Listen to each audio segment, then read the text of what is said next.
I'm here to announce a really important panel that I'm sure all of you would like to hear a little bit more about. In our next panel, Prosecuting, Whistleblowers, Criminalizing Journalism, will discuss the U.S. government's persistent prosecution of leaks and the way that journalism is being criminalized in the process. We'll hear from experts and from some notable whistleblowers. Ron Nixon will moderate. Ron is Vice President of News and Head of Investigations, Enterprise, Partnerships, and Grants at the Associated Press. Ron received the inaugural 2021 News Leader of the Year award, and he's overseen investigations that have won numerous national and international awards. Prior to the AP, Ron was at the New York Times Washington Bureau, where he was Homeland Security correspondent covering border and aviation security, immigration, cybercrime, and cybersecurity, transnational crime, and violent extremism. Ron, over to you.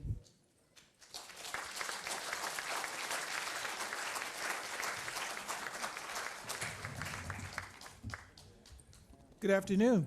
Is it afternoon? I'm in different time zones. I mean, literally, I'm in different time zones, personally. Okay, we have relative. Can you hear to see so many familiar faces for the symposium? I feel honored to be here and to lead this panel. So I'm just going to introduce the people on the panel here. Of whom you know. Very hard to hear the moderator. Let's see if this works. Is this any better? No, I don't think so. Is this any better? Is this any better here? Can you guys hear us? Reality, you can hear us, right? Okay. I just have to hold the mic like I'm Mick Jagger or something here, man. Right? Okay. Okay, for you young people, Mick Jagger is like, okay. Because I realized that I was just like outed myself here. Okay. Okay, so Mr. Ellsberg, can you hear us now? Can you hear me now, at least? Can you? Okay. Check. All right. Okay. So we're going to go ahead and get started, and we'll bring Mr. Ellsberg in once we have that fixed. Can you hear that now? First, I'm going to introduce Trevor Timm. Trevor is a co-founder and executive director of the Freedom of Press Foundation, and I'll let him tell you a bit more about what he does, and later, Relative Winter. Okay, we're good? So I preface that by saying Daniel Ellsberg.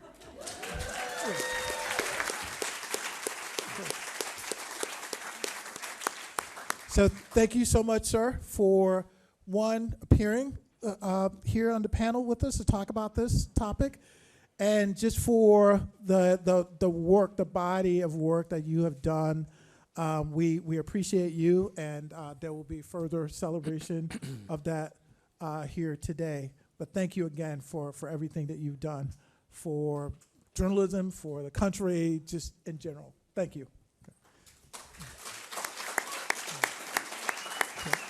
So with that, let's jump into the topic. I have worked with a number of whistleblowers in my years, both at the New York Times, and as I tell people now, I'm a bureaucrat, so I don't really do any reporting, but I do get to occasionally sit in and have discussions with the reporters who are working on various things, a lot of it involving whistleblowers. And I will preface this by saying, and then I'll turn it to my co-panelists here, but by saying that as journalists, we have not always done the best. We have not always put forth our best efforts to protect whistleblowers. And I was thinking about, like, why is that? And I believe, and I'll just wait to hear what everybody else say, I believe it's because that the main issue is that we don't have institutional structures in place to protect whistleblowers. when news organizations deal with whistleblowers, it tends to be individual reporters dealing with the whistleblowers rather than the institution itself dealing with whistleblowers, so that protection falls to the individual reporter and not to the institution as a whole. And to a large degree, we don't know how because we've not done it as institutions. So I think I could be wrong in that, and I'm anxious to hear what everybody else has to say. The second part of what we want to discuss too is the criminalization of journalism. And of course, we all know about Evan and his arrest in Russia, and I just want to just take a minute, first of all, to acknowledge that was at the Overseas Press Club Awards last night, and there was a moment of silence here. So if we could just do a quick moment of silence.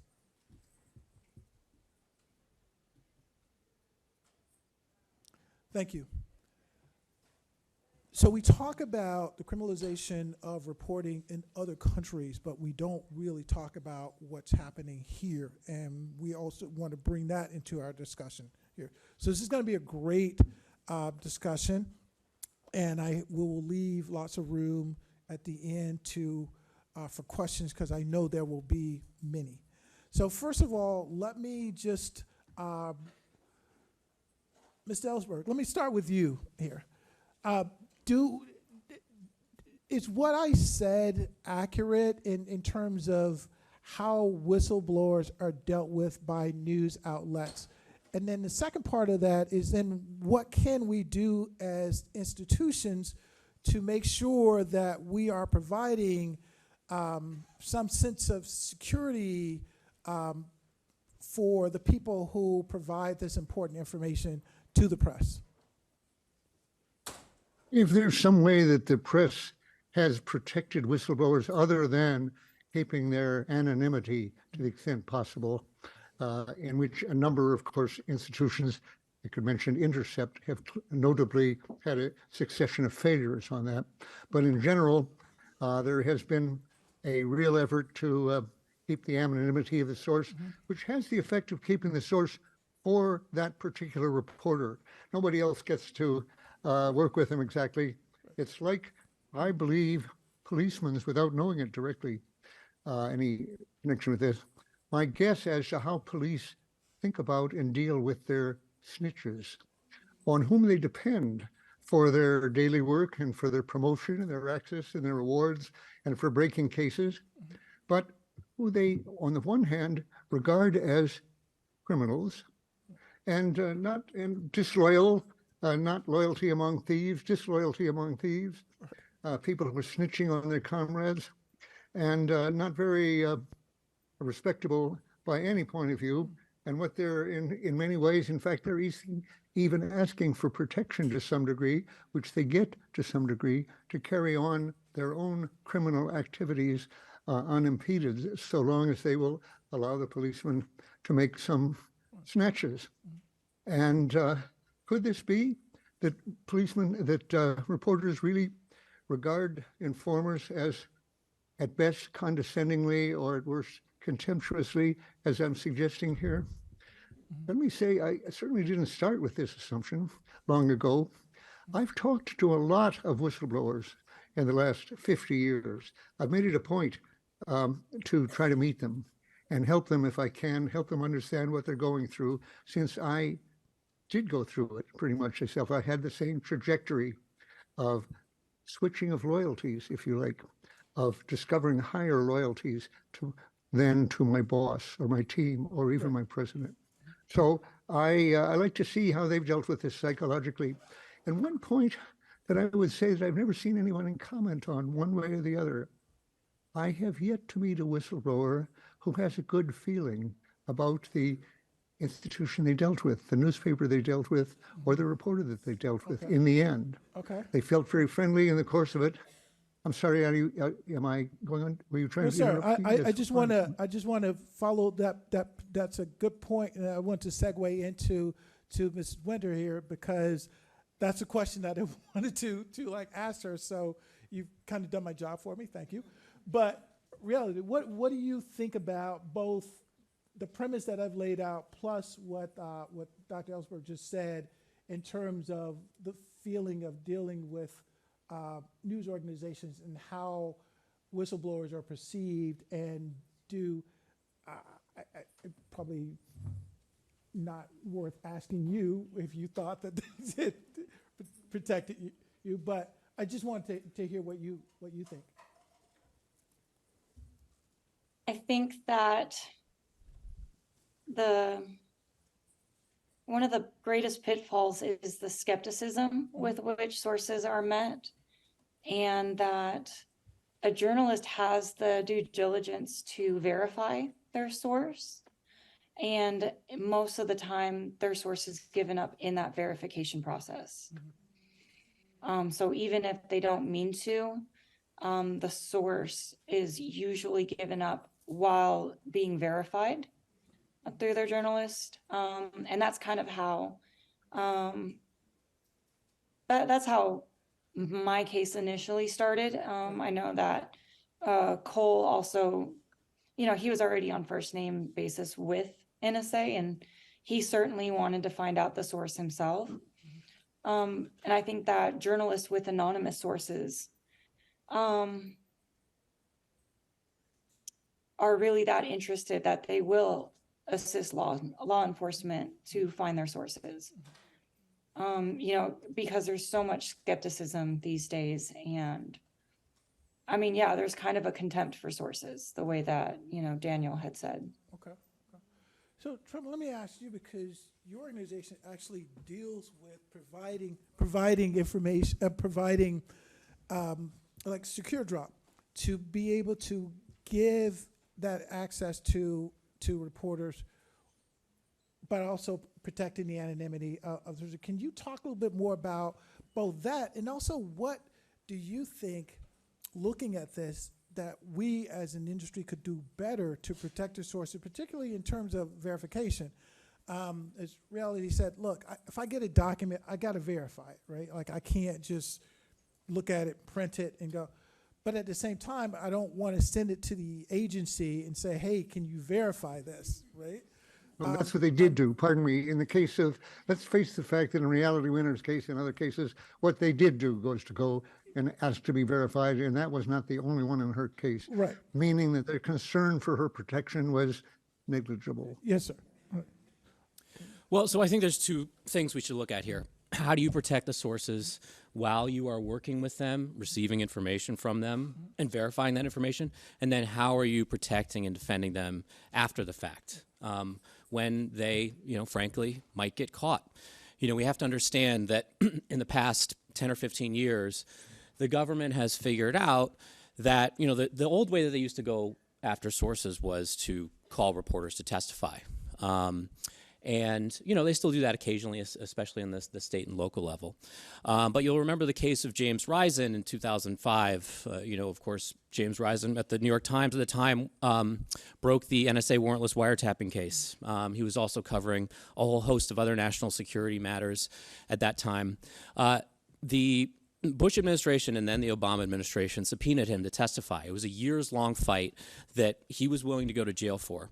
Basically, on the eve of the moment that the judge was going to send them to jail, the government was like, actually, never mind.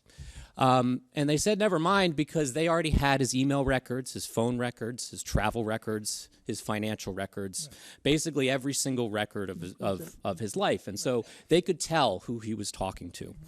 And there was a quote in the New York Times story about this a short while later from an unnamed national security official, in which they said, that's the last time we'll probably subpoena a reporter because we already know who they're talking to. And, so whether you're talking about Reality's case or basically any source or whistleblower who has been investigated or prosecuted, you have to understand that it is very, very hard to be perfect, whether you're the source or the reporter. Now, we take it upon ourselves, the Freedom of the Press Foundation, to try to help journalists do better at digital security so that they are not necessarily calling all of their sources on their cell phones or emailing them from to their work email accounts. And so we, number one, provide digital security training advice to journalists, teaching them how to encrypt their phone calls and text messages, surf the web anonymously, cross borders securely, et cetera, et cetera. We also build SecureDrop, which is essentially an open source whistleblower submission system. The idea being giving sources and whistleblowers a safer tool than emails or phone calls to get information anonymously to reporters. The problem is, when we say it's a safer way, it is absolutely a safer way, but there is no foolproof way, given that the government has the ability to surveil all of their employees at a very, very minute level, and then also do it to reporters as well. Well, so we're going to come back to you on the digital security side of it, but I want to go back to something that Ellsberg said about the sort of what feels like contempt that reporters might have for the whistleblowers. And reality, you mentioned this as well. Why do you feel that way? Do you feel that way broadly, or are you thinking about individual reporters? And before you answer that, let me say that I do recognize that, but when you're at award ceremonies and things like that, and the reporters and the institutions are talking about the great work that they did, rarely do they say, hey, and also thanks for these people who risked their lives and careers to give us this information. It's sort of the swashbuckling reporter coming in, taking on the world, and revealing this information. So the question is, do you feel like that is a widespread thing, or from your perception, that is? I know what I think, but just what is your assessment? Well, I was interested to hear you raise the possibility of a reporter getting an award mentioning his source. Sure. And as you put it, you had rarely did that seem to occur. Let me make that a little more precise. In my own experience, I don't think I've ever heard that. Can you give an example of someone ever acknowledging that a source was part of the process, right, possibly even a necessary part of the process, right. And possibly had motives that it never happens. Right. I remember long ago having been a member of the Harvard Crimson newspaper, at a reunion of it about 40 years later or so, and raising as a joke at the point that there should be a Pulitzer Prize for sources. And I said, after all, I wouldn't want to seem self-serving here, so it would not be retroactive. And possibly you couldn't even have the person present there, in getting their award. You'd have to rely on the reporter conveying whatever award it amounted to. I did say I would not object if the award consisted of a stylized nude model to be called Daniel.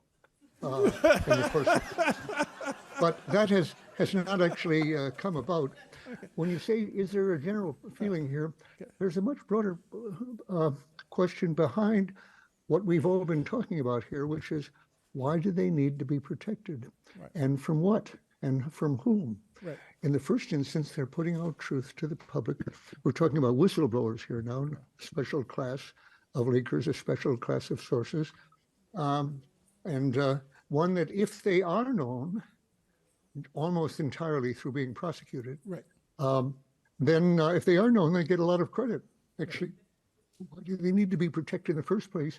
And the answer is, in the first place, if it does not have to do with national security, let's say we're talking about corporate matters, tobacco safety, car safety and various things, drugs and everything, prosecution is not an issue. Nevertheless, the source may need to be known if they're to be viably employed in the industry or anything like it, ever. But when you come back to the when we're particularly talking about, like, Reality and Me, and Ed Snowden, Tom Drake, and others, that did involve Dan Hale, very much so, did involve security questions of classification. the assumption is by virtually all reporters, as an assumption unquestioned, that a crime has been committed by breaking the regulations of these things. Of course, there is a crime. Now let's ask what we think about it and how it should be prosecuted and how it should be punished and what we think about it and so forth. But it's taken for granted that there has been a crime in the United States of America when truth is told to the public about government operations. Right. That's false.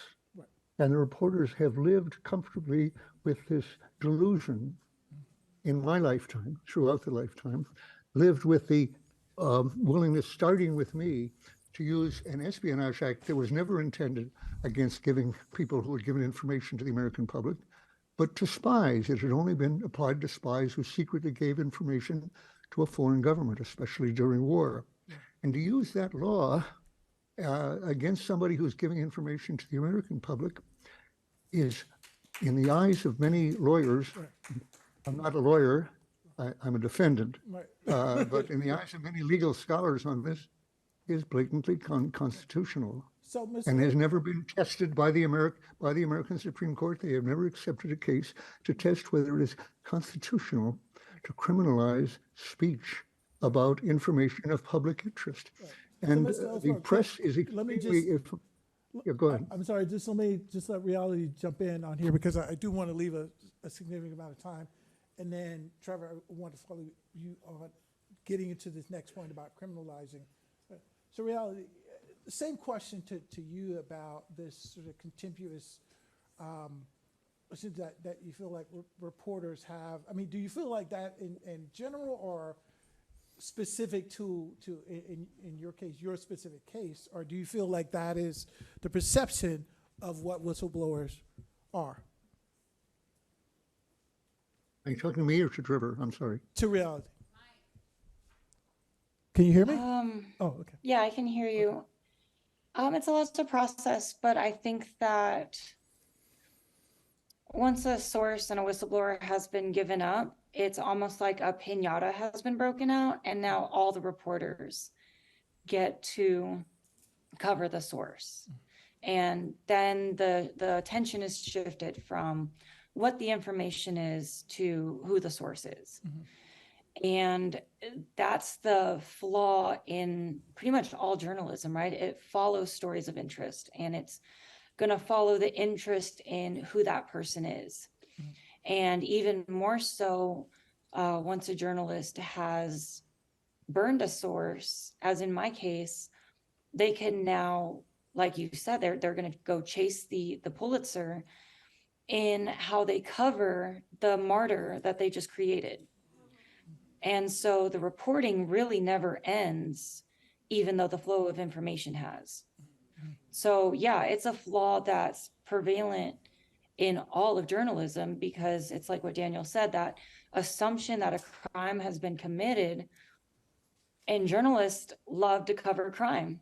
So everybody wants a piece of it. Everybody wants their own scoop. Everybody wants to see how close they can get to the source. Can they give the most accurate depiction of the source possible?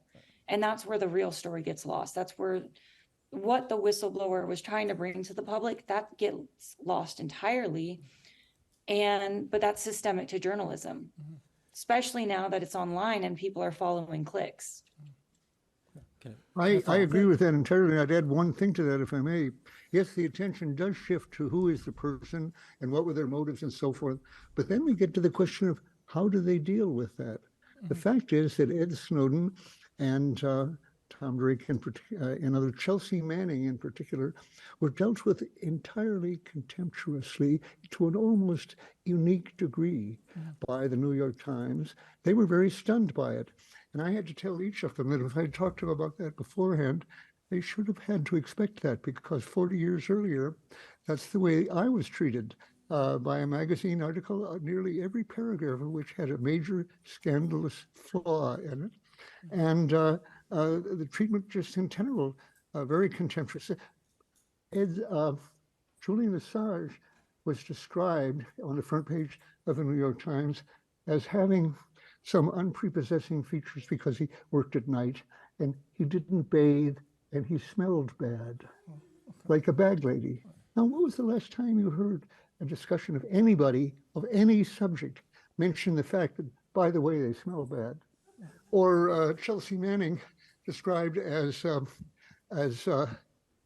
very sharp in her views, very, I couldn't change her views. She had very radical views, very conservative. This is an almost exact quote. I happen to know the person, the original quote, and what they said was this former classmate of Chelsea's at high school said she had very fixed views. It was very hard to change her opinion. She just thought she was right about everything. End of quote for the Times. Right. Except when you went back to the original quote that went on, this was in a little town in Oklahoma. And the quote went on, for example, she believed in the theory of evolution. Now, somebody Times left out that last stuff. bit. So, okay. So, Ms. Ellsberg, you can check that on.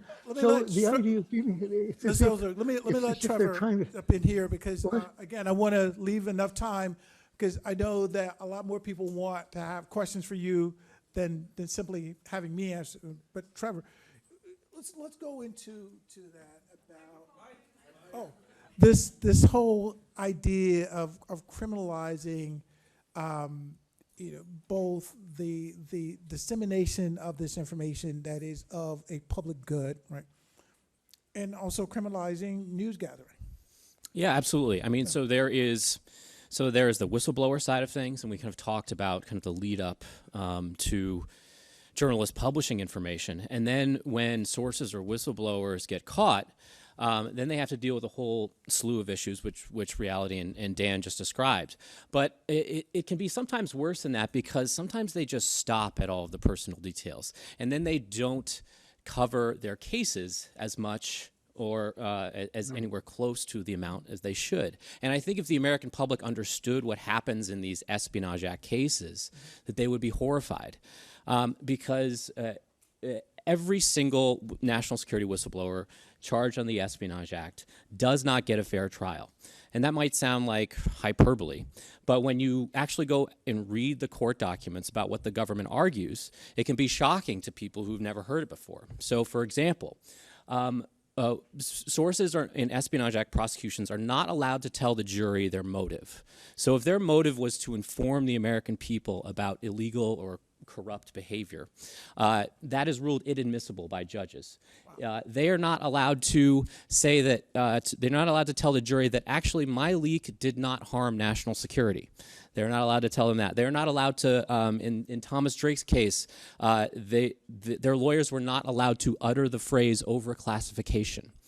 And so you can imagine, if you are a defendant and you are in front of a jury, your hands are literally and figuratively tied behind your back.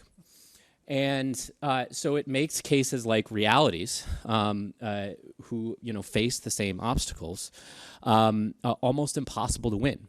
And so it means that they are forced to take plea deals in almost every case, and if they go to trial, they are risking even years and years more to jail. But then there is the even worse aspect of this, which is using the Espionage Act to criminalize the other side of this, which is the journalism side. And that's what's happening right now in the case of WikiLeaks founder Julian Assange. Now, I know people have a lot of strong feelings, very negative feelings about Julian Assange. You think? And so what I would, and I'm not here to, change your opinion on Julian Assange, the person, but I hope that I can change or at least highlight the dangers of the prosecution against him that were brought by the Trump administration in what looks like a very clear attempt to criminalize normal news gathering activities. The Justice Department takes great pains to say Julian Assange is a hacker. He's not a journalist. And to, literally pretend that this case is about hacking when 17 out of the 18 charges have nothing to do with hacking at all. They also have nothing to do with the 2016 election. They never mention Hillary Clinton or DNC emails. They never mention Russia. It is all about what happened in 2010 and 2011 when Julian Assange was publishing information with the New York Times and The Guardian. And what the indictment essentially says is that Because Julian Assange obtained national defense information, and he wasn't authorized to obtain it, that he received it, that he may have induced his source to give it to him, and that he held on to that information even though he knew he probably shouldn't have had it, and that he published some of that information, it means that he's in violation of 17 counts of the Espionage Act.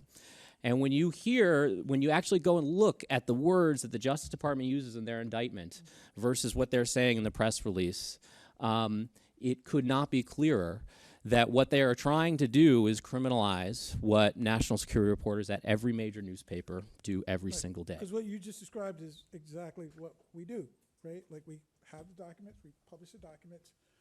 So I think you hit on a point here that because of the like or dislike or what have you with Assange, that part gets lost but it hasn't gotten the kind of coverage, I would say, and maybe others will disagree, that it should, because this to me represents a major threat to us, because again, this is what we do, right? This is exactly what we do. And there are no, like, unlike a lot of other countries, we don't have press registrations, right? If you say you're a journalist, you're a journalist. That's it. It's kind of magical, right? So anybody can be a journalist. Yeah, absolutely. And I think part of the problem is, there's a lot of negative feelings about Julian Assange, and a lot of journalists don't believe he's a journalist. And if that's your view, that's fine. You actually don't need to believe Julian Assange is a journalist. I personally do. He's at least a publisher of news. Because as you said, the government does not issue press passes, thankfully, in the United States. And the only thing that matters is if somebody is engaged in an act of journalism. And what the U.S. government is just, in their own words, describing as illegal is normal acts of journalism. And, I think I consider it the greatest threat to press freedom in the United States in the 21st century. And I think part of the issue is that reporters have been hesitant to speak up about this issue, even when they know that this might be true and this might be the case, because Julian Assange is so unpopular, especially in liberal circles. That is, could create permanent damage in this country to the First Amendment. The Obama administration thought about bringing these charges, and the Obama administration, of course, hated Julian Assange. He released all of this material during the Obama administration. They decided not to because they realized that it was going to violate the First Amendment. There was lawyers inside the Trump Justice Department who were very against this prosecution for the same reasons, yet the Trump administration decided to dust off what the Obama administration had rejected and essentially file it as an indictment. And now the Biden administration is continuing that practice, even though we organized a letter at Freedom of the Press Foundation signed by virtually every civil liberties and press freedom and human rights organization in the country, including ACLU, Amnesty International, Reporters Without Borders, Human Rights Watch, Committee to Protect Journalists, all calling this a major threat. And the Biden administration has so far continued to go down this road. And it's my belief the reason that they have is because they have not been hearing protests from journalists themselves. You can look at the case of Evan in Russia. The Wall Street Journal marshaled massive resources to bring attention to this case. There's thousands and thousands of journalists, thankfully, tweeting their outrage about this. And the U.S. government was forced to basically act on this case very, very forcefully. The same thing happened at the beginning of the Biden administration. There was scandals involving reporters being surveilled during the Trump administration. Reporters made a huge deal out of it, and all of a sudden the Justice Department had to change their policy. With this case, there is not nearly as much noise about it, and so until there is, they're going to continue. And what happens when the next administration comes in that's not the Biden administration? What if it's Trump again? And they decide to use this precedent against reporters that Trump doesn't like. He's sitting on the campaign trail, literally talking about throwing journalists in jail. And so it's a very scary situation. All right, thanks, Trevor. So let me do a couple quick things here, and then we'll open it up for questions. let me go back to the issue of whistleblowers. And so, Reality, let me start with you. First question is, like, would you do it again if given the opportunity? Second question is, on a practical level, what can be done for us in the media to actually protect people like yourself who have provided this critical information that the public needs to know about? Well, absolutely, I would not do it again. 100%, 0 out of 5 stars was not. But also, it didn't accomplish anything. It wasn't. It didn't have the positive effect on my country. I didn't save America, right? Let's just sum that up. So what journalists could do is not be the Intercept and not be on a first name basis with the NSA. I mean, my case is really, really specific in particular. You know, don't be a CIA plant. Ms. Ellsberg, I will ask you the same question. First of all, would you do it again? And secondly, what could we do as an industry, not as individual reporters or journalists, but as an industry, to protect whistleblowers who provide this crucial information? Well, first, I've very often said that question of timing here, that I feel very great regret that I had not put out these documents when I was in the Pentagon, and they were in my top secret safe in my office in the Pentagon, showing that the president was lying us into a wrongful war. And I knew that perfectly well, as did hundreds to thousands of others. And we disobeyed our constitutional oath to protect and defend the Constitution from all enemies, foreign and domestic, when we heard the president lying about these things, just as reality saw the administration lying about what they knew about Russian involvement in our elections. And so the president was violating his oath. I was violating mine. Everybody else was. I've often said since then in advice to others, don't do what I did. Don't wait till the bombs are falling. Don't wait till thousands more have died. If you have information that the government is lying the public into a wrongful war, continuing a hopeless wrongful war. And by the way, just to show no question in Russia, a lot of people must understand that their people are lying, their government is lying the public into an aggressive, wrongful invasion, and also holding out falsely prospects that they're going to be successful in their aggression. Whereas in this country, we are in this case, unlike Iraq, not in the position of the aggressors, but in defending and holding forth aims that are virtually likely to keep the conflict going forever at whatever human cost. If people understand that, as this latest leak actually did, I think just almost randomly reveal that they understood in the government, as in Vietnam and as in Afghanistan, that they are essentially stalemated, and what they're looking forward to is another year of deaths, hundreds of thousands of deaths, leaving us in the same position as before and without a willingness to negotiate. I think people like that should be considering doing what I did not do, and that is not waiting a year from now to see that those positions come out, but rather at their own cost, which is very great personal cost, as reality found. And as virtually all of the other whistleblowers, other than me, I was saved from the fate they had in mind for me, 150 years in prison, by an almost miraculous succession of events, which never occurred in the other cases. But Ed Snowden, with his life, exile, and Chelsea Manning, 7.5 years in prison, much of it in confinement, they I think that can be worth it. When a war's worth of lives is at stake, as was true in many of these cases, when a constitution is at stake, as in a democracy, as in Ed Snowden's case, of course it can be worthwhile. Of course it should be considered to sacrifice or risk your own career, your own life, just as we ask millions and millions of young Americans, so far mostly males, to risk their lives at the president's bidding, no matter what the justice of the cause.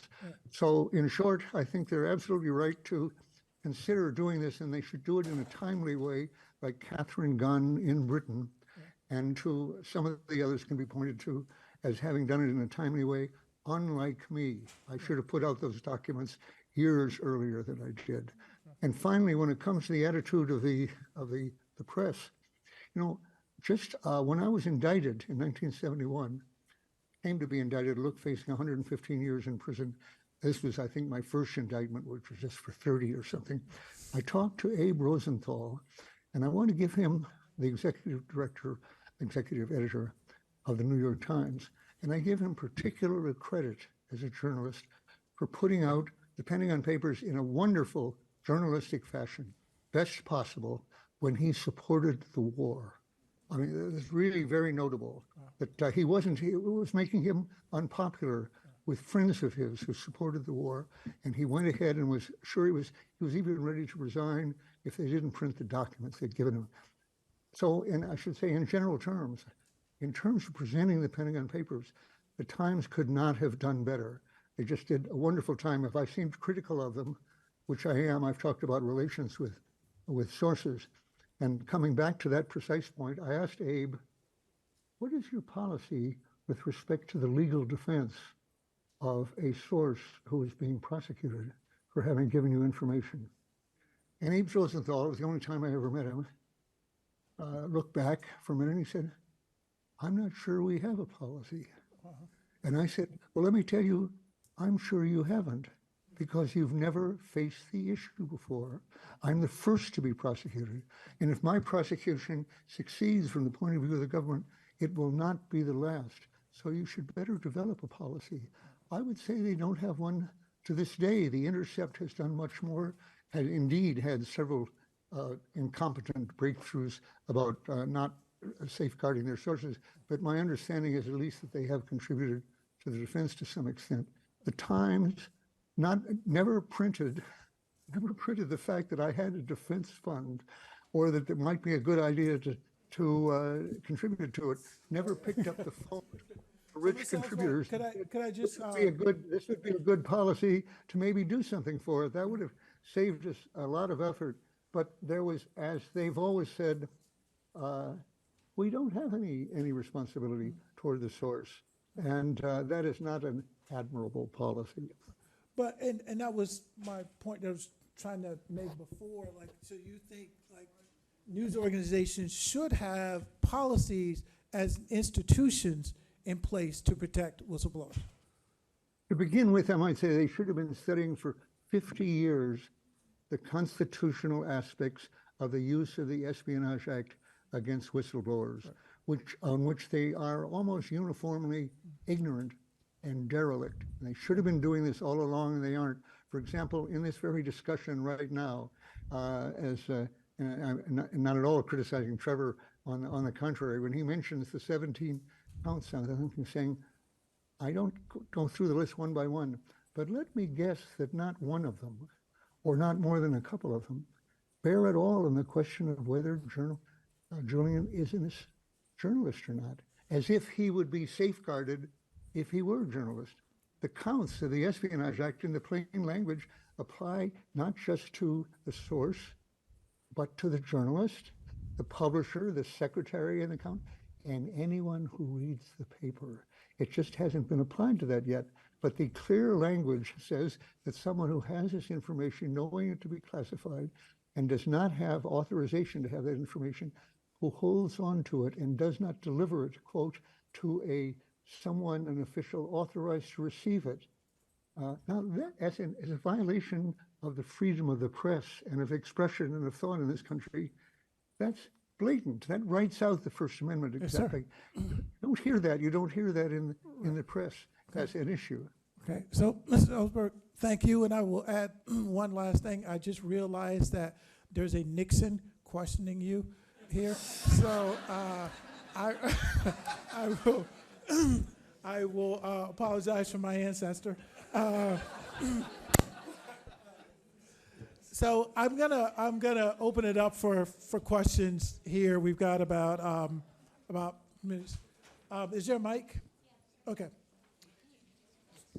Come back to you here. Yeah, hello, can you hear me? Can you all Yes. hear? Yes. Okay. Yes. I'm Gabriel Graschler with the San Jose Mercury News, and I'm curious your thoughts on this recent situation with the 21-year-old who was in possession of these documents about Ukraine. Do the folks feel like the press covered the individual too much and didn't focus on what was in the documents, or was there a proper amount of coverage of the documents? Or I'm just curious overall. Thank you. Who are you asking that of? I'm sorry. Is there? Okay. Yeah, so, Reality, you wanna take that? Sure. There is extensive coverage on exactly what was leaked, but also now there is a lot of coverage on who this individual is, and also kind of like what Daniel was talking about, that one quote of Chelsea Manning being taken out of context. They are basically reading the government side in the court, not understanding that you have a defendant that has the right to remain silent at this moment in time, and that they're not going to answer to every text message or every damning piece of information being dug up and paraded in front of the public by the Department of Justice, because the Department of Justice is making a case. And so journalists have, the responsibility to either cover the legal case or cover, the gossip of who this individual is. But right now, trying to turn it into a scandal, and I understand also on the right-wing side how, you have Fox News trying to hold him up as a champion. It's happening on all sides.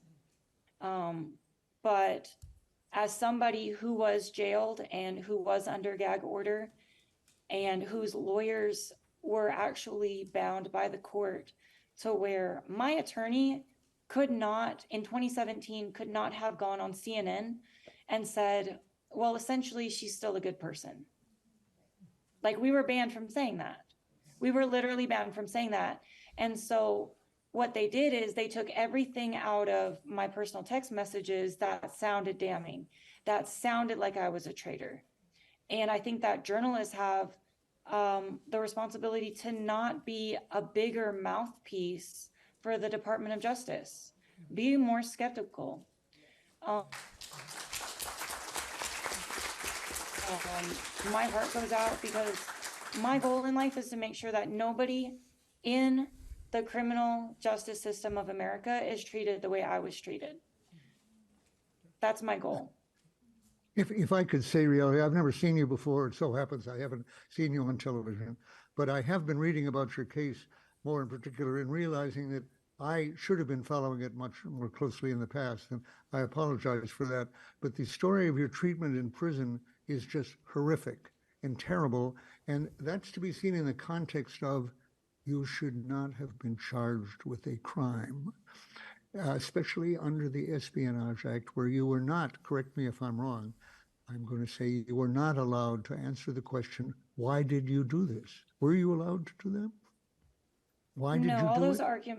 those arguments were deemed irrelevant by the court, but the prosecution was allowed to give me a motive. Exactly. So I ask you that knowing that I was the first to where my lawyer said, why did you copy the Pentagon Papers? Objection, irrelevant. And as my lawyer said, Your Honor, this is the first time I've heard of a defendant being unable to tell the jury why they did what they did. And the judge said, well, you're hearing one now. Well, a lot of them have heard them now since then, and you have, So here you had this, at best, very unconstitutional, unjust trial process. And aside from that, you did what I said earlier I would like people to do. You acted on what you saw in a timely way when it might have made a difference. And I want to congratulate you and thank you for doing that. We'll take another question here. You had a question?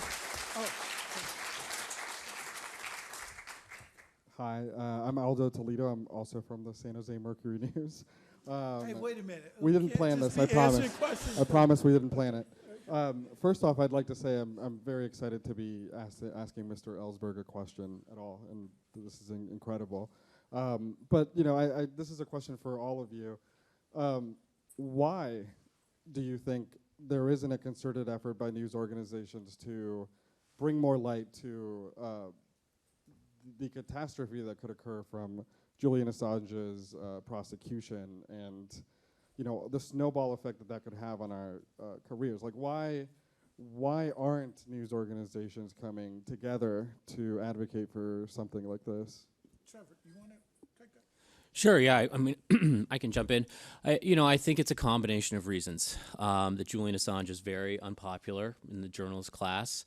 Anytime you stick up for somebody who's unpopular on social media, people will accuse them of, loving Trump because Julian Assange, purported to help Trump, or, help, you're a Russian asset, that kind of thing. And so people get shut down very easily online. The other thing is that the case right now is like over there. Julian Assange is literally in the UK. And so the UK legal system, apologies to anybody from England here, but like is a total black hole. You have no idea what's going on. None of the briefs are public. You have no idea when decisions are happening. You have no idea when hearings are happening.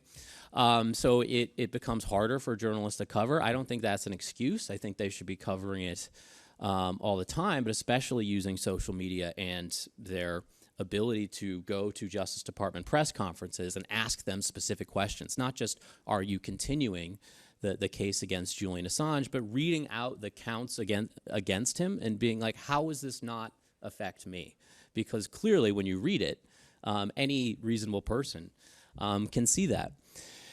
And, so I hope that changes, but the problem is that I'm worried about it becoming too late. So once Julian Assange comes over here, it's gonna go from nobody's paying attention to this case to a total circus. The Justice Department's gonna dig their heels in even deeper. And you're also gonna have a potential change in administration, where a Justice Department could be even, more hostile in this case, or to the press. The Biden Justice Department has otherwise been much better than both the Trump and Obama administrations on press freedom.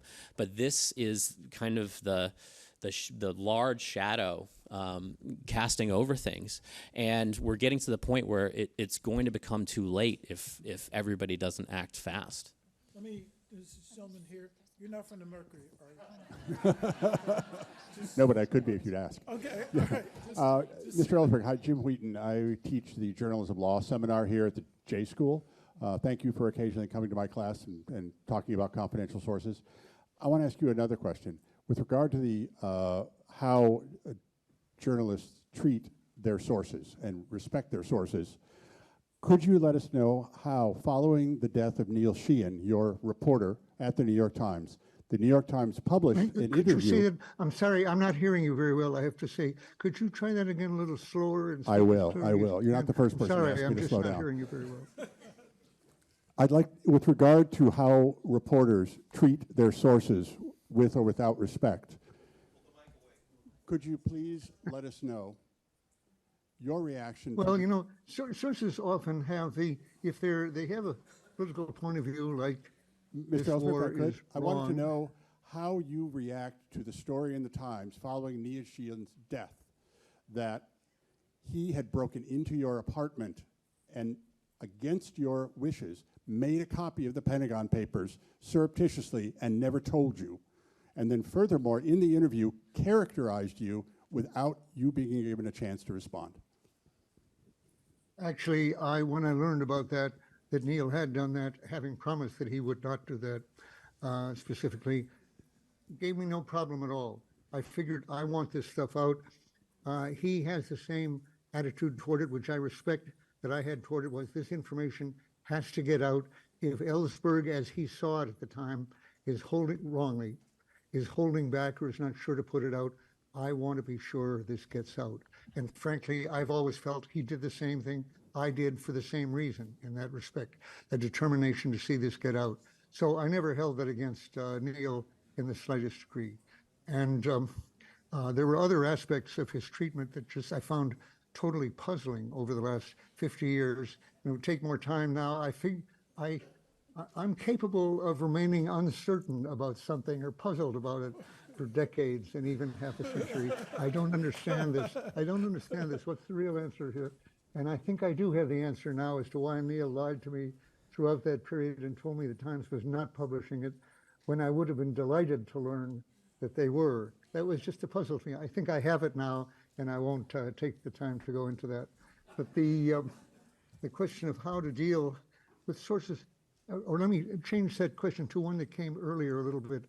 I'm talking about, I think the press has been extremely derelict in not investigating the secrecy system, what it covers, how it acts, how it works, how it keeps secrets, and what are the secrets it keeps? What are the patterns in the secrecy that it keeps?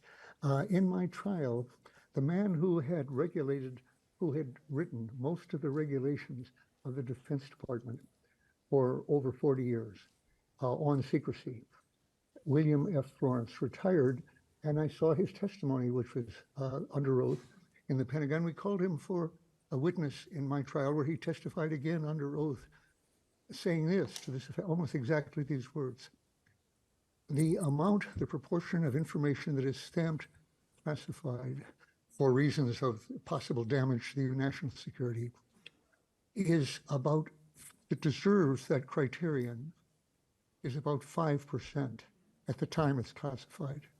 If within a few years, it's 1/10 of that, or 1/2 of 1%. Now, test doesn't be taken as the last word, but it should be the beginning of a real investigation here. I think when we read any of these leaks that come out now every day, or prosecutions, everybody, there is a strong presumption on the part of the journalists, as well as the public, that somehow national security must probably have been violated in some way, or it wouldn't have been classified. That's false. That is a myth that they believe and that the reporters have indulged with just as much as anybody else. The presumption that when this guy Texeris, or his name is, dumps a lot of stuff to impress his colleagues, apparently, as to what access he had, keep them in touch with what's going on. The presumption is that, gee, in all that material, hundreds of documents, there must be tons of it which has actually endangered the United States. That's a totally false presumption.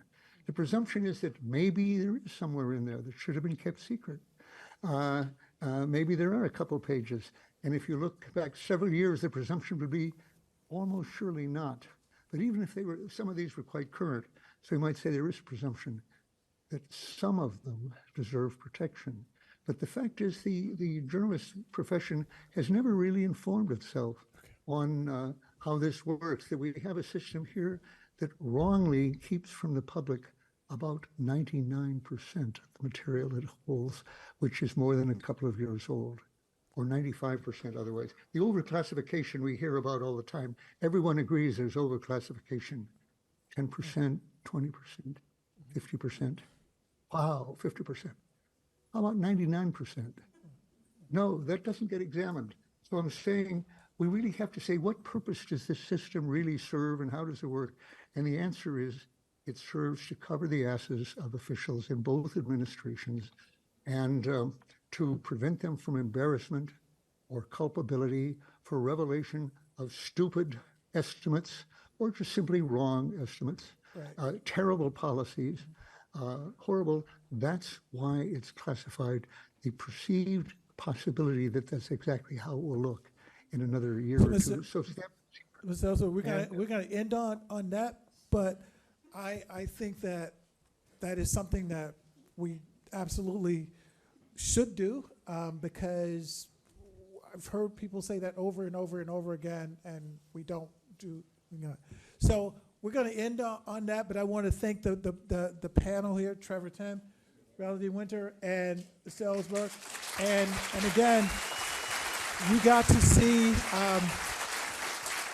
You actually got to see Nixon and Ellsberg on the same panel, right? Who would have thought that, right? Okay.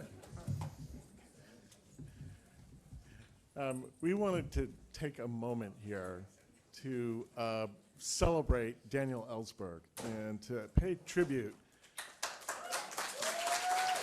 to what this man has meant to journalism. And we're so fortunate to have with us Rosie Rosenberg, who is Rosenthal. What am I saying? Sorry, Rosenthal, who's the head of the Center for Investigative Reporting, but more importantly, many decades ago was a news assistant at the New York Times who helped work on the Pentagon Papers, and has been a long and loyal friend to Daniel Ellsberg. Rosie, do you want to come up and say a few words?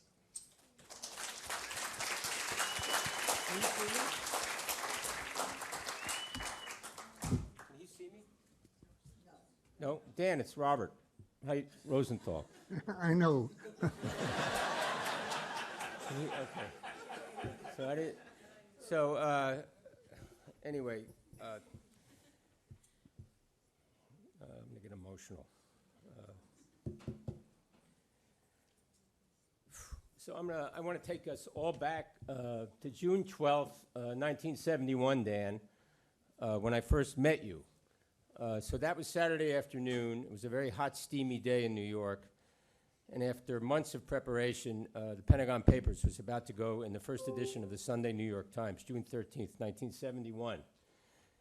And this is relevant because Dan did not know that the story was going to be published.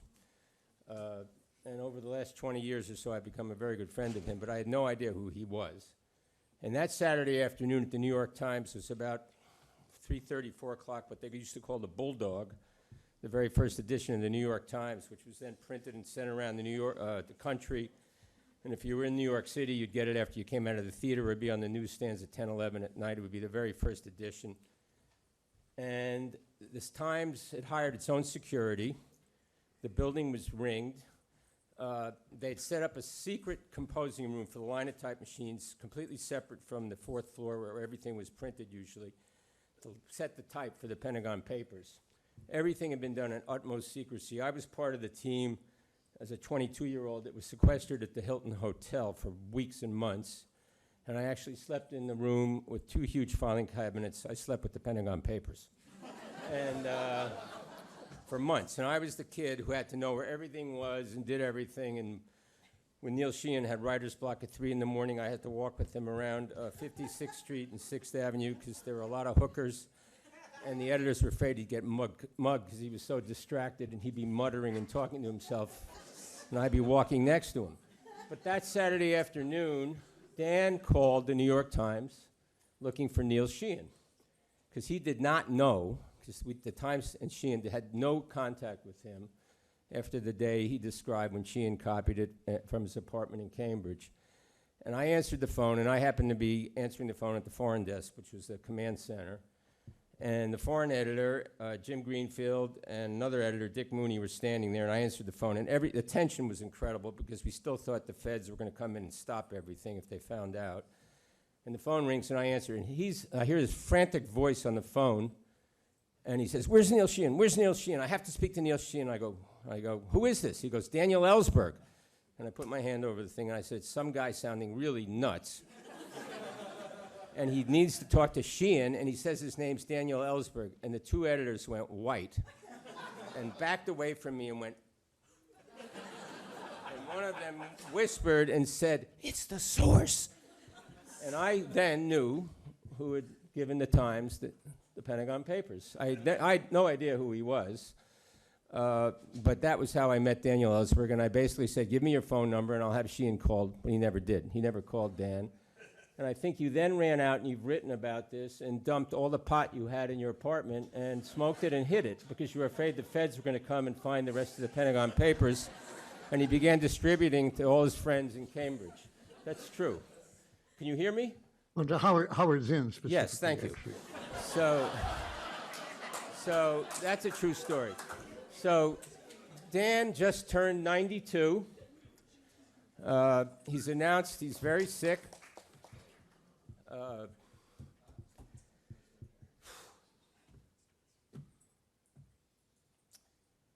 He's truly an American hero.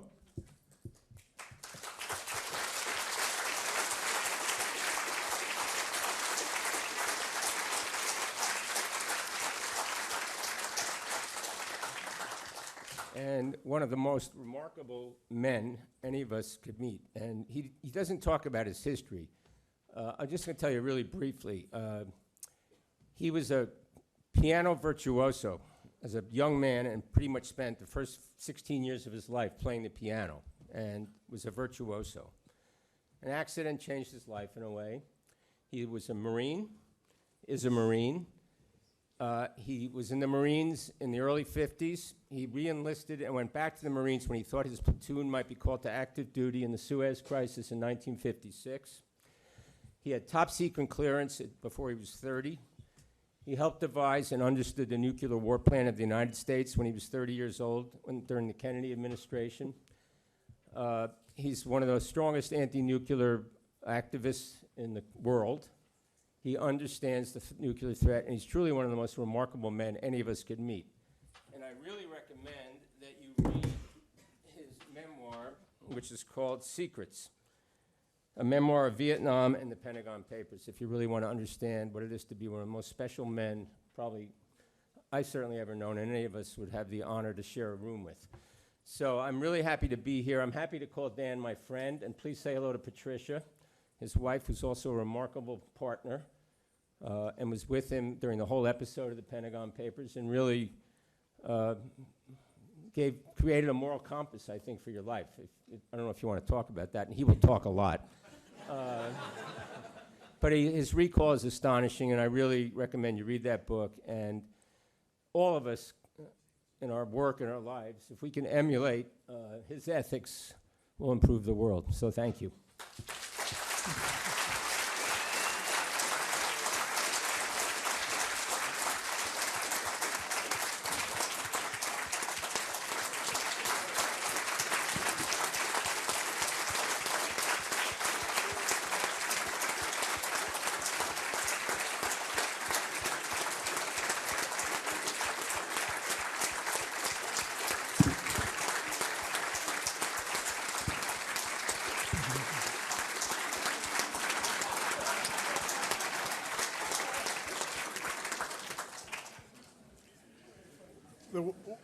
One thing that we learn from this panel is that we have a lot more work to do as a profession, thinking about protecting whistleblowers and working with whistleblowers, which gave us a thought about how we would love to honor the legacy of Daniel Ellsberg. And for that, I'd like to invite up our former dean, Dean Emeritus Ed Wasserman, another friend of Daniel Ellsberg.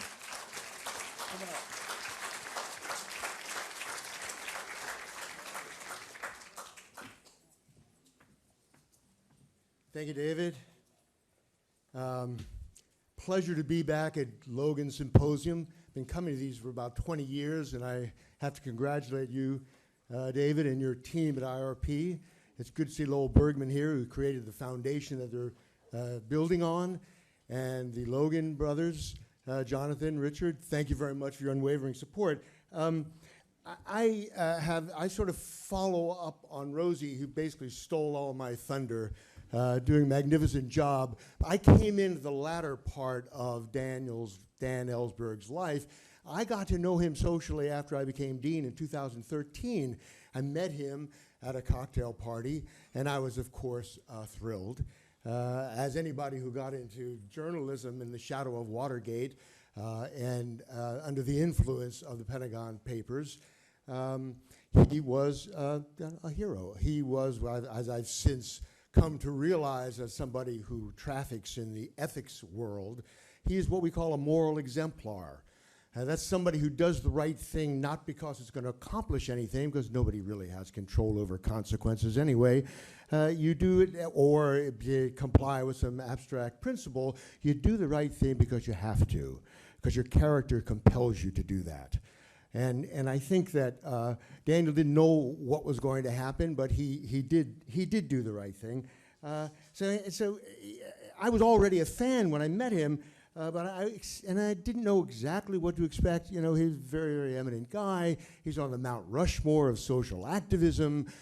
He was a game theorist from Harvard.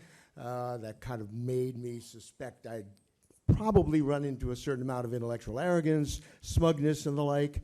And it being Berkeley didn't help. But instead, he was kind and warm. I think it came through in his talking, to the things he had to say today. There's a certain graciousness and a humility about him.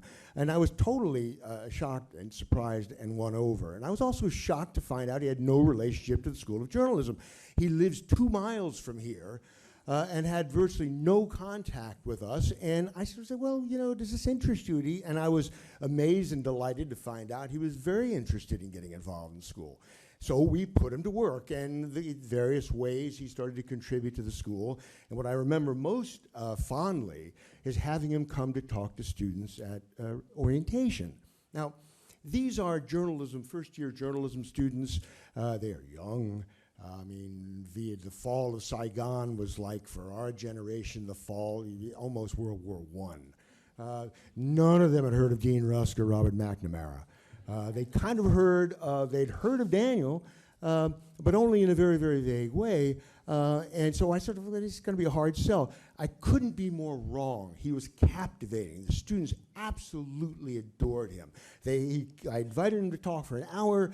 After that hour, they hung around. They wanted him to talk more. They were buttonholing him. They were making him tell them more. He was inspiring, and they showed him that most precious of commodities among students at Berkeley: respect. So he was a major hit. And I think that what came through, there's certain humility and eloquence, and also came through in his answer to Jim Wheaton's question about the shabby treatment that the New York Times subjected him to. There was no rancor. There was no rancor. And this is something, if anybody wants to catch up on what that treatment consisted of, there's a Mother Jones piece I did a year or 2 ago that catches up after Neil Sheehan died, and the Times once again misstated, misinterpreted, and minimized his role in the Pentagon Papers. So Dan has done a lot for the school. He was a charter member of our board of advisors, for which we were grateful. We did a lot of things we should be grateful for, but until this moment, we haven't really said it with flowers. We haven't really done anything that really marks and commemorates the kind of contribution he's made to the school and to the rest of us. So hence, in light of his lifelong commitment to truth-telling, the example he has set for the few and the brave, and it was a delight to see a reality winner here. I have to say, I'm so sorry how regretful she is about what she had done. But for the example he set for them, we at the school are creating a lecture series in his name. It will feature whistleblowers. They'll spend a week each here dealing with students, doing public talks, giving classes, and coming to the Logan Symposium. This is intended, obviously, as a continuing commemoration of Dan Ellsberg, but it's also intended as a continuing reminder of the utter indispensability of the people who, like Dan, come forward and risk career and freedom to expose official wrongdoing. These people, these whistleblowers, they are civic benefactors of immense value. Like Dan, they make sacrifices that are all too often ignored, overlooked, and even disparaged by the very media that benefit from the information that they provide to them. After all, the stories that we tell can't be any better than the stories that are told to us. So this lecture series will help ensure that Dan's legacy will be to inspire further generations of courageous people dedicated to accountability, truth-telling, and real public service. So this isn't a pitch for funds. You'll be welcome to give Dan another standing ovation. You know, people may be in touch with you, asking you to dig deep, to fund this thing. I'm not sure. We haven't gotten, David and Gita and I haven't gotten together to figure out how we're going to fund this, whether it's an endowment or spend down funds, which will mean something to you for those of you who are in the business of raising money. But we're going to make it happen because it's the right thing to do, and Dan Ellsberg deserves it. So please, perhaps I could ask you to join me for another round of applause for Daniel Ellsberg.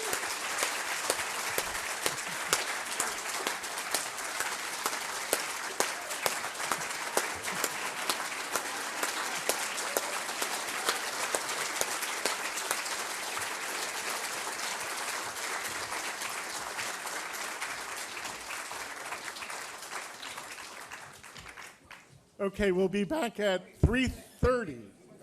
Oh, sorry. Did you want to say something? I think he wants to say something. We got to give him the last word for sure. Daniel, do you want to say anything? Yes, you. I'm speechless. for a little surprise there for Ed Lesmer, anyone who knows me.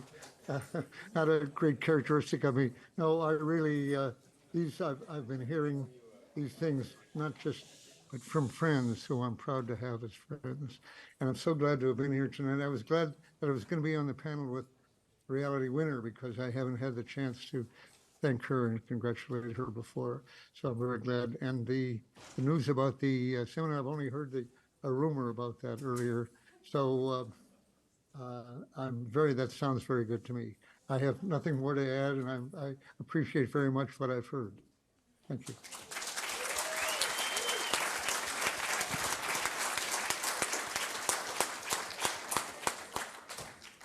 Thank you. We'll see everyone back here.